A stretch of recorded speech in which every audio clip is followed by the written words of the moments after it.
Alright, guys. I have to be honest here. There. Okay, so if you've been watching my channel, you obviously know that I play a lot of Overwatch. And I enjoy the game. I'm not super great. I'm probably mid-tier silver to low gold player. Just, I go on losing streaks, because I suck at the game. But regardless, there are some problems I've found in competitive, which need to be addressed. Like, there have been, especially at my rank, I don't see it as much in upper ranks when I watch gameplay or games of players at higher rank, but I find it a lot in bronze, with bronze, silver, and gold players. There are a lot of levers, and it's a problem. And there's, first of all, there are two types of levers: rage quits and disconnects. Rage quits are the guys who obviously just rage quit. They get frustrated and they leave the game screwing over their teammates.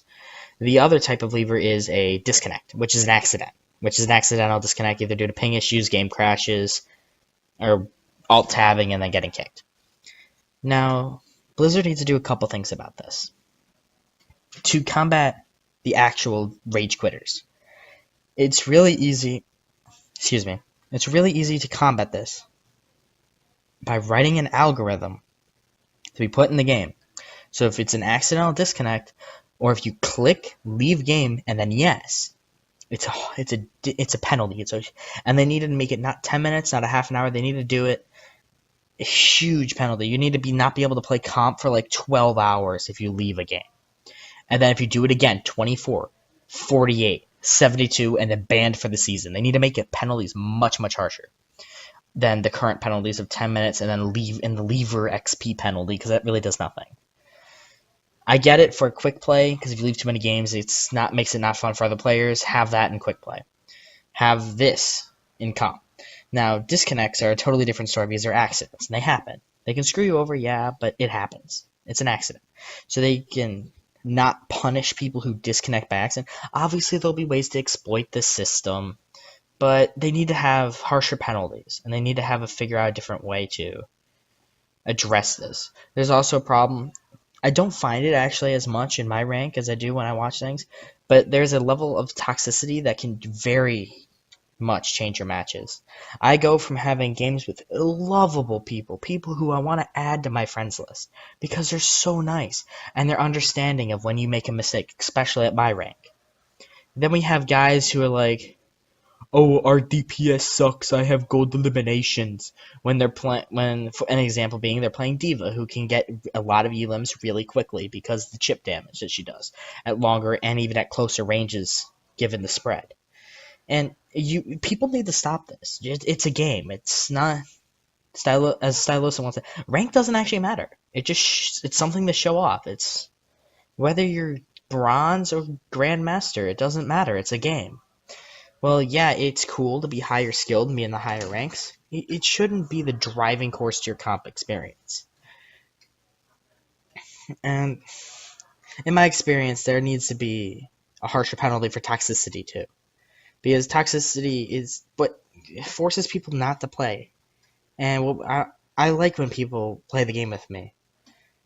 I know that sounds really sad, but I like finding new people. I met one of my friends, Blue Shadow, through the game in quick play. And he wasn't an ass. I wasn't trying to be an ass. And we ended up becoming friends, and I still play with him to this day. He's a friend on Discord, he's a friend on Steam, he's a friend on Overwatch. Play with him quite a bit. One other thing I wanted to mention before this ends is the golden weapons. Now, my compromise, because Jeff Kaplan from the Overwatch team said he didn't like it. And an easy compromise for this is have it be kind of either have like comp point bonuses for having achievements so it gets more accessible for quick play, because we get a lot of quick play players who only play quick play come in the comp just for the golden gun. So if you add in like an achievement based system, or possibly like a weekly challenge, or have, instead of loot boxes, you can pick between a loot box or like 30 comp points for the arcade, that'll give people other ways to get it. Or maybe add like for every 5 quick play wins you get 10 comp points or something like that, because only in comp gets frustrating when you come across people who never play comp and then play what they want, and they don't suit the team comp. Because as much as in bronze anything can really, in silver anything can pretty much work, you need some semblance of team comp. Like if you're gonna run a Hanzo because he's Hanzo main, build around it. Have a Zarya, have a Reinhardt, have an Ana, have stuff like that to keep everyone alive. The golden weapons are cool, yeah, because they show, hey, this is my main, this is someone who I like to play. Hell, I'm gonna be getting soon I'm undecided between Genji, McCree, and Lucio. I'll eventually get all three if I can, but they need to have an alternate method. Either have it tied through achievements, give comp point bonuses for achievements, change what currency is used, or I don't know. Leave your ideas in the comments. There could be many things that could be done for this. But I want them to keep the golden guns in the game because they're interesting. They vary up the look of the gun, and they're interesting, and they're kind of cool to have. It's like weapon skins in CS:GO. They're cool to have. Now, I'd like to thank everyone for watching. This is totally different from my normal content. This is something more like Force Gaming or Stylosa would do. But I appreciate those who stuck through it.